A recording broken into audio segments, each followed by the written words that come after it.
လာခေါ်ပေးတဲ့သူတွေနောက်မှရောက်နေပြီဆိုတော့မနက်စာပတ်ဆက်လိုက်ပါဦးမရှင် Hello ဒီတစ်ခေါက်ကတော့ကျမတို့ Goranji ကိုသွားနေကြတာပါရှင်3ညအိတ်4ရက်ခရီးစင်ပေါ့နော်ညနေ4နာရီခွဲရန်ကုန်ကနေစထွက်နေပါပြီဒီတစ်ခေါက်ကလေပုံမှန်သွားနေကြကားကိန်းနဲ့မဟုတ်ဘူးပေါ့နော်ကားလိုင်းအသစ်ချိန်ထားတာရှိလို့အဲ့ဒီကားလိုင်းအသစ်နဲ့သွားနေတာပါကျမရဲ့ Goranji ခင်းစင်လေးကိုလည်းစားဆုံးလိုက်ကြည့်ပေးပါအောင်ရှင်သွားလိုက်ပါဦးမယ်နော်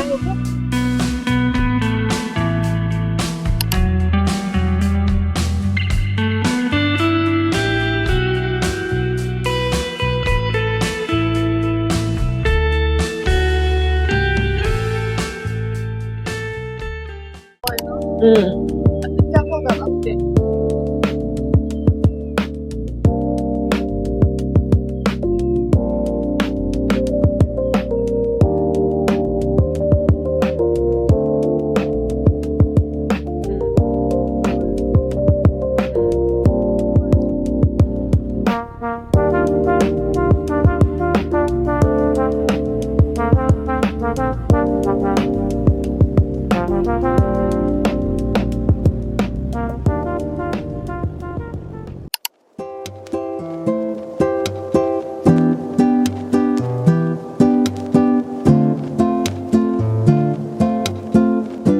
ညနေလေးခွဲတဲ့ကနေထွက်လာတာအခုမနေ့6နာရီခွဲရေကောင်းကန်းချီရောက်နေပါပြီရှင်။ခန်းတော့မရသေးဘူးစောင့်နေတာပါ။ညနာတော့မတည့်ရဘူး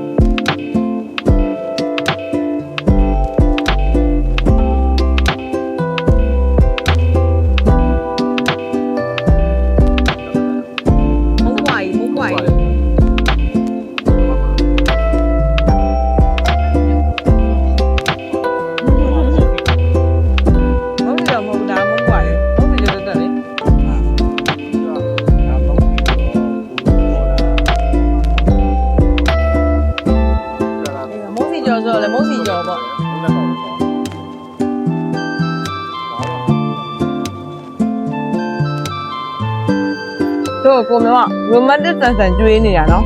ကန်းချေရင်တော့ဆန်ဆန်ညနာတော့မတည့်ရသေးဘူးအကုန်ဝင်နေညနာမတည့်ရသေးတဲ့ကောင်းလေးတွေကောင်းမလေးတွေ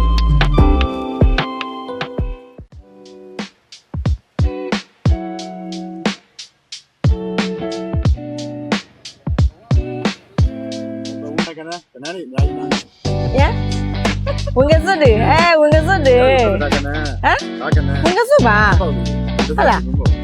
အော်အေးဟုတ်တယ်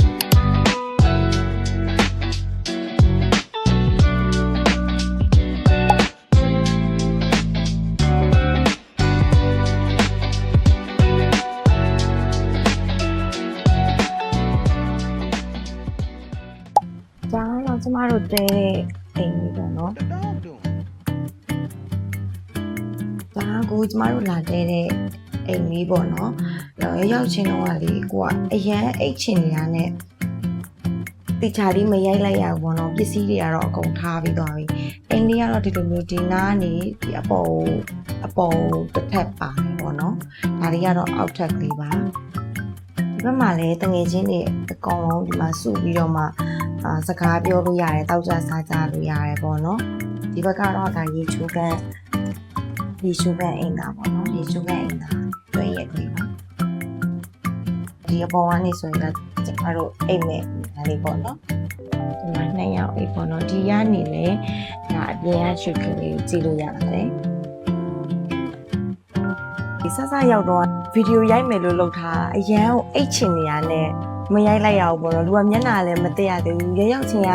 ဒီအခန်းကလည်းချိန်ဝင်လို့မရသေးဘူးဆိုတော့လေလက်စာရေးပိုင်းကတော့အကုန်စားပြီးသွားပြီစားပြီးရတဲ့အမတွေအဲ့ကန်းစီမှာအဲ့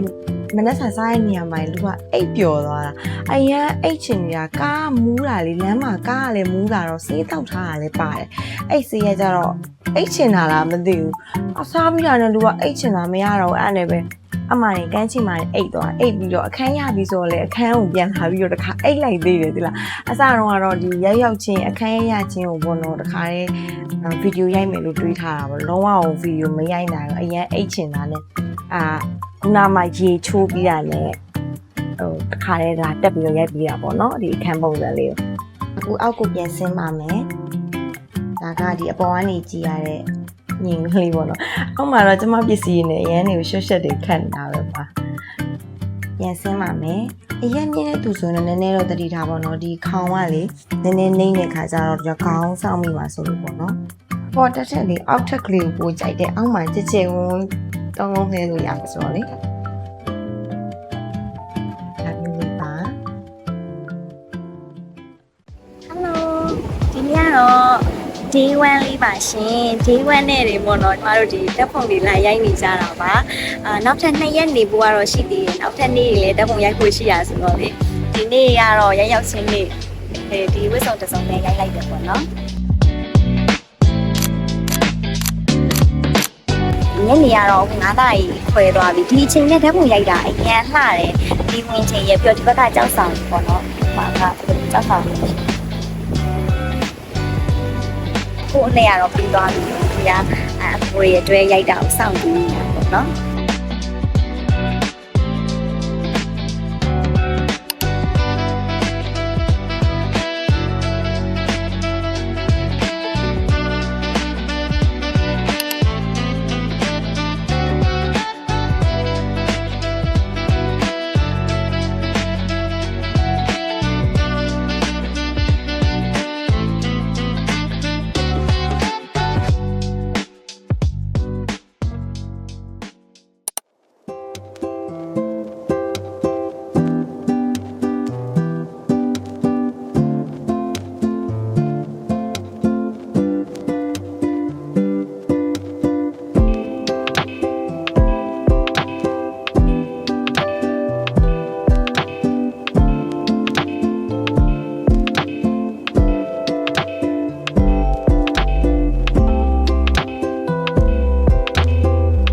ဒီနေ့ကကြတော့ဒီငရုတ်ကောင်းကန်းချီကိုရောက်တဲ့ D2 လေးပေါ့နော် D2 လေးမှာ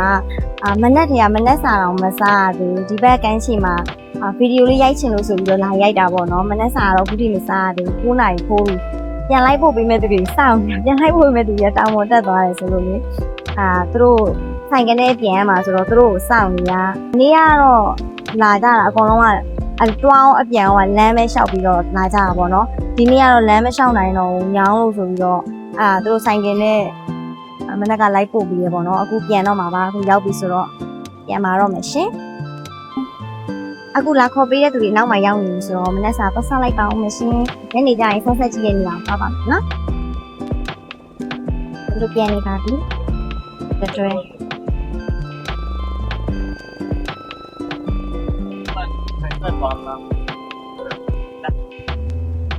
ချင်းနေတူ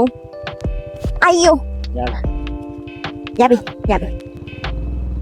အပုံရပြီပြန်มาတော့မယ်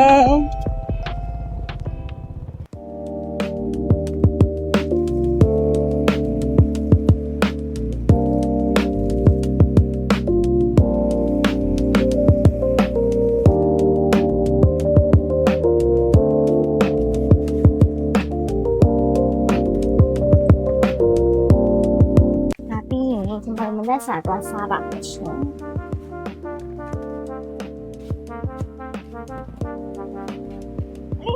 ။ဘာကြည့်အောင်ဝတ်တယ်။မနက်ကဝတ်တယ်လဲပြီးတော့မှကြည့်အောင်ထားခဲ့တာပွားစာလေးချင်းနေရမယ်။ကဲ။ပြန်မှပဲရှင်းနိုင်ပါမယ်။ခန်းပြန်ရောက်ပါပြီ။အရန်ပူတယ်အပြင်မှာလေ။မနက်ပဲရှိမနက်ခင်ပဲရှိတယ်တော်တော်ပူတယ်။စပယ်ရလဲမှာစားငတ်ရည်လေးနဲ့ထိပြီးစီးနေရပဲမနေ့ကညမှာခေါင်းလျှော်ထားတာအခုစပယ်ကပြန်စီးနေပြီညိတယ်စပယ်နေအရင်ညိပါတယ်စပယ်နေအရင်လဲညိတယ်အရင်လဲကျွတ်တယ်စပယ်ကအစိုးရမရှိပါဘူးဆိုပါပါတယ်ဆိုမှစားငတ်ရည်လေးနဲ့ထိရစပယ်ကပို့ပြီးတော့စုပ်ပြန်နေရပဲ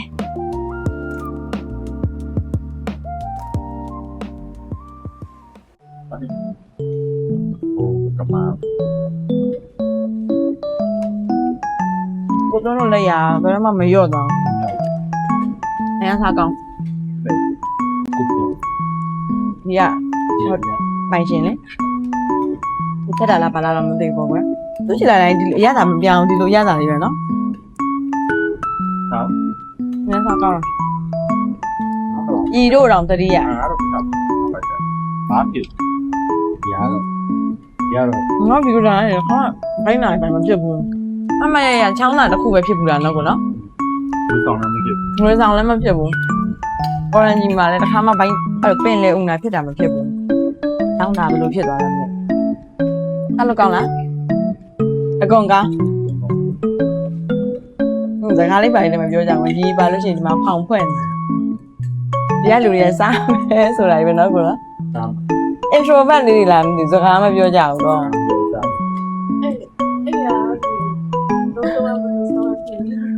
မဲလည်းမဲတော့တာလည်းမရှိတော့ခုနကညီမလေး record မနေထားလိုက်ရပြန်စားမေးပါ တော့ထပ်ဖြော်ခိုင်းလိုက် ရလေးရစားလို့ကောင်းပါတယ်အုံးတီးရဲ့အုံးကြီးရဲ့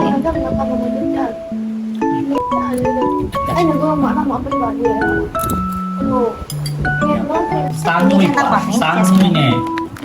တော့မှာ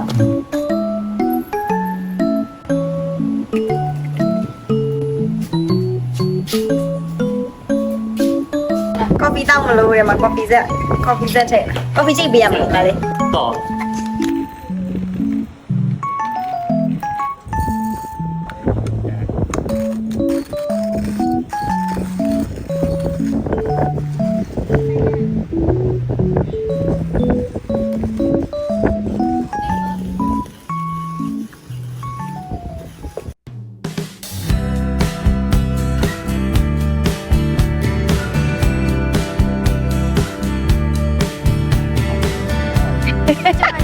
ကိုရန်ကြီးအချစ်ဆိုင်ပြီးကျတဲ့ကောင်ပါလေသက်စားလို့ရပြီနော်မို့ဒီနားလေးမှလာပြီနော် 我妈的，咱俩那姐妹来呢， ဟုတ်သမီးကအရန်ကတ်နေလို့ 好爱呀，好爱呀。 နည်းနည်းပြန်ပွားအောင်မယ်ဒီလောက်မကတော့အထုတ်ချက်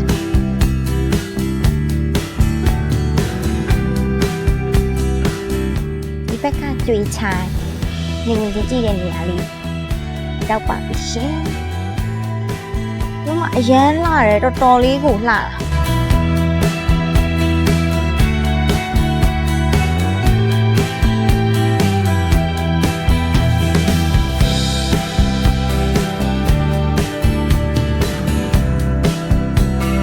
အရန်လာတယ်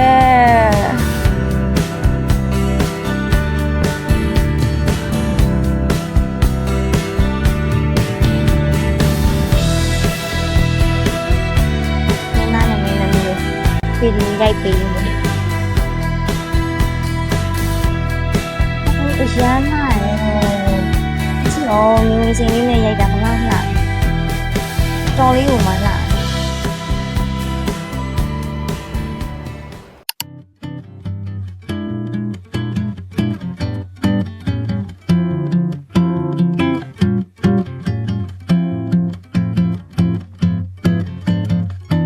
What the dog doing?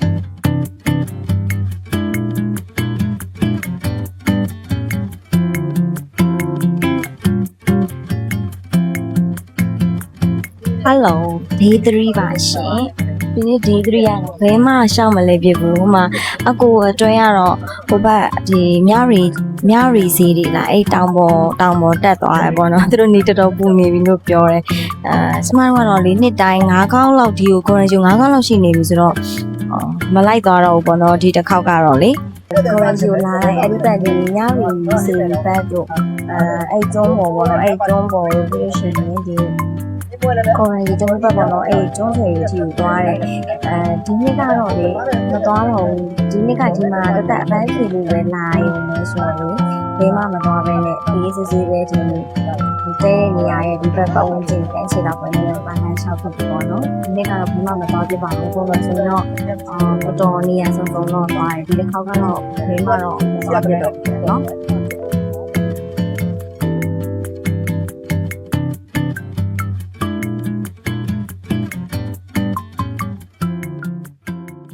Hello ဒီနေ့ကတော့နောက်ဆုံးနေ့မှာကျွန်မတို့ရေစော့နေကြတာဗာရုပ်ခန်းစားငယ်ရည်တွေထိပြီးတော့စုပ်ပြက်နေတာပဲခုနမှရေစော့ပြီးထားတာပေါ့နော်ဟိုကဗီဒီယိုရိုက်ချိန်ဆုံးဖုန်းတစ်ခါပြန်တက်ယူတာပါ 哎လေးဖြစ်နေပြီလား ခါရင်ပဲကြည့်လိုက်တော့ နောက်ဆုံးရက်ကြမှာကန်းချီမှာတေချာရေစော့ပြစ် လာတော့တယောက်သား ကဲကောရန်ကြီးမှာပြောရဲလား တော်တယ် အခုနောက်မှလှိုင်းစီးပြီးတာ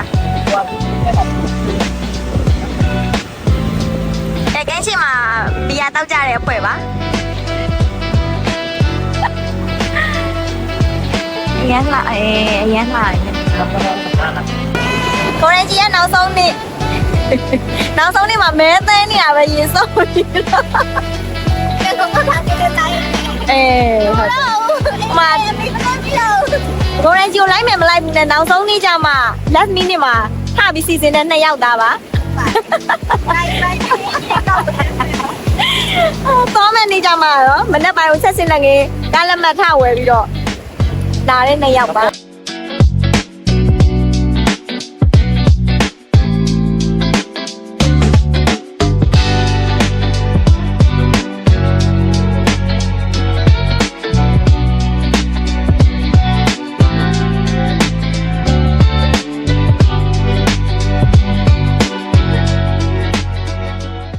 ခေါ်ရန်ဂျီကိုရောက်တာ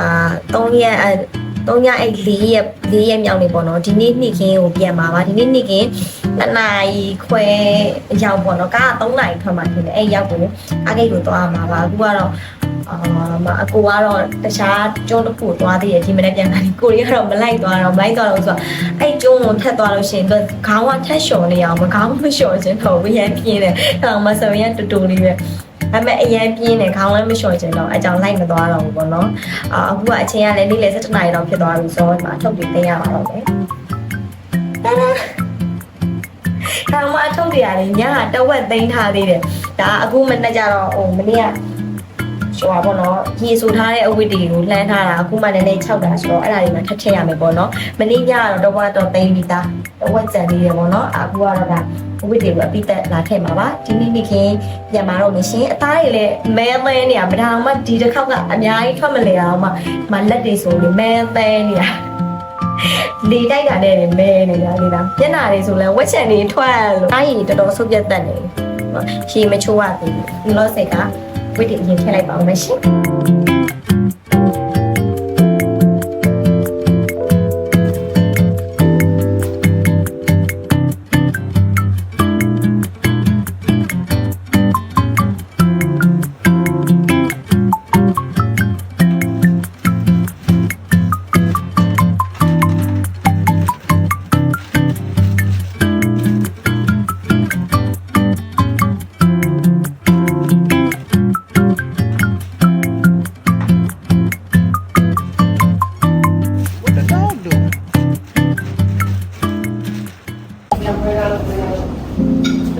နောက်ဆုံးနေ့ရဲ့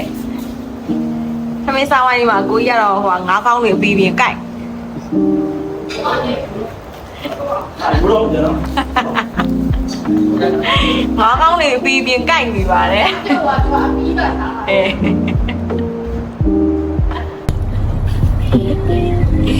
ဒီကော်ရန်ဂျီကို3ရက်4ရက်ခီးစဉ်လေးပြီးဆုံးသွားပါပြီရှင်ပြန်မဲ့နေကြမှာလေပြင်းနေတိုက်နေလို့မနှဲကိုပြန်ခဲ့ရတယ်သမီးစားဆောင်မှာတော့ထိုင်ကုန်လေးလင့်ပြန်ခဲ့တယ်တပြားခန်းထဲမှာသွားစားတယ်တော့ပြောခဲ့လား ပြောတာ ဘာမှပြောခဲ့ဘူးဒီတစ်ခေါက်ပြီးစရာဘဲမှလည်းမသွားဘူးအခန်းထဲမှာပဲအောင်းနေပြီဟောပါလဲပြီးသွားတယ်ဘလို့မဟုတ်သွားပြီးတော့အနားယူတယ်ဘလို့ကျမတို့ပြန်မဲနေကြမှာလေကန်းချီမှာလေးပြီးအရန်ကိုတိုက်နေတာလေ